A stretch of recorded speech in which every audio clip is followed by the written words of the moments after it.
সভাখনৰ উদ্দেশ্যটো হৈছে যে আমি যিটো দেখিছোঁ আমাকো নিমন্ত্ৰণ কৰিছে আমাৰ ৰাজহ চক্ৰ বিষয়াগৰাকীয়ে তেখেতে নিমন্ত্ৰণ কৰিছে। আমি যেতিয়া ফোনযোগেও কথা পাতিছিলোঁ তেখেতে ক'লে যে এইটো এটা আলোচনা।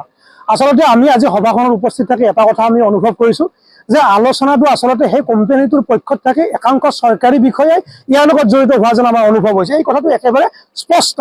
আৰু এগ্ৰিকালচাৰ বিভাগৰ যিগৰাকী বিষয়ববীয়া ইয়াত উপস্থিত আছে তেখেতে কৈছে যে বজালীখন বোলে একেবাৰে এইটো উদ্যোগিক অঞ্চল হিচাপে ক'ৰবাত চৰকাৰে বোলে ঘোষণা কৰিছে। যে আজিৰ তাৰিখত আমি যিমান দূৰ দেখিছোঁ যে বজালীখনে এতিয়াও ৭০% ভূমি আচলতে কৃষিভূমি। গতিকে এনেকুৱা কৃষিভূমিৰ শ্ৰেণী পৰিৱৰ্তন নকৰাকৈ ইয়াত চ'লাৰ প্ৰজেক্টে হওক, ইয়াৰ পাৱাৰ ছাবষ্টেচনে হওক বা ইয়াৰ উদ্যোগে হওক, এই কথাটোত কেতিয়াও এই অঞ্চলৰ ৰাইজে সমৰ্থন নকৰে।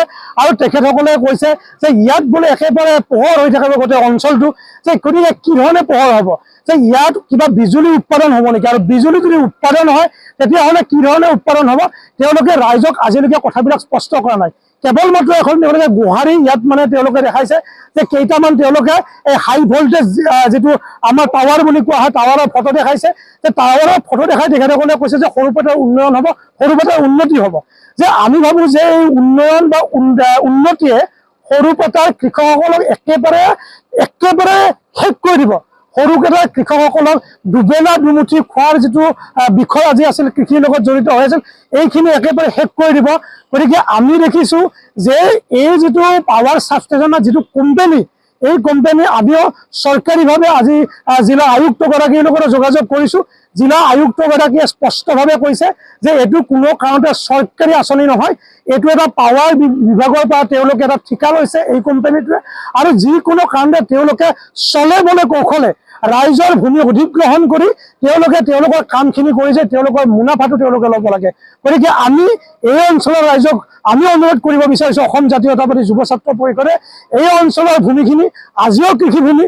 গতিকে কৃষিভূমিৰ শ্ৰেণী পৰিৱৰ্তন অবিহনে যদি কোনোবাই ইয়াত চ'লাৰ প্ৰজেক্ট হওক, কোনোবাই ইয়াত পাৱাৰ ছাবষ্টেচন হওক, কোনোবাই ইয়াত যদি উদ্যোগ কৰিব খোজে তেতিয়া অসম জাতীয়তাবাদী যুৱ ছাত্ৰ পৰিষদে এই ধৰণৰ কথাৰ পৰা সদায় এই ধৰণৰ কথাৰ বিৰুদ্ধে প্ৰতিবাদ কৰি যাব। আৰু এটা কথা সমানে আমি প্ৰশাসনকো কৈছোঁ যে প্ৰশাসনৰ ই চিভিল প্ৰশাসনে হওক, চিভিল প্ৰশাসনৰ দায়িত্ব হ'ল তেওঁলোকে ৰাইজৰ প্ৰতিনিধি। আজি আমাৰ যিগৰাকী চক্ৰ বিষয়া আছে চক্ৰ বিষয়াৰ ওপৰত আমাৰ আস্থা আছে, কিন্তু চক্ৰ বিষয়াগৰাকীক আমি অনুৰোধ কৰিম যে এনেধৰণৰ কোম্পানীৰ হৈ ভৱিষ্যতে যাতে কোনো সভা সমিতি তেওঁলোকে আহ্বান নকৰে, সাধাৰণ ৰাইজক নামাতে। কাৰণ অনাকাংক্ষিত ঘটনা হ'বই যে কোনোবাৰ মাটিত যদি কোনোবাই চ'লাৰ প্ৰজেক্ট কৰিব যায়, কোনোবাই যদি ছাবষ্টেচন কৰিব যায়, কাষৰ মানুহ ঘৰে বাধা দিয়াটো নৈতিক দায়িত্ব। কাৰণ কৃষিভূমি, এই কৃষিভূমিৰ ওচৰৰ মানুহখিনিৰ সেই কৃষিভূমিতে যদি বেলেগ এটা উদ্যোগ স্থাপন কৰাৰ কথা আহে তেতিয়া কাষৰ মানুহ ঘৰৰ আপত্তিবিহীন এখন প্ৰমাণ পত্ৰ ল'ব লাগে। যে এই কথাবিলাক নকৰি কেৱল মানুহখিনিক চলাবলৈ কৌশলে তেওঁলোকে মটিভেশ্যন কৰিবলৈ আৰম্ভ কৰিছে। গতিকে একেবাৰে স্পষ্ট আমি প্ৰশাসনক অনুৰোধ জনাইছোঁ এই কথাবিলাকৰ লগত তেখেতসকল যাতে জড়িত নহয়। আৰু ইয়াত যিকোনো কাৰণতে এই ধৰণৰ এটা প্ৰজেক্ট আমি কেতিয়াও হ'বলৈ নিদিম, এই কথাটো স্পষ্ট। যিকোনো খবৰৰ বাবে যোগাযোগ কৰক আমাৰ এই নম্বৰত 9181 307 2221।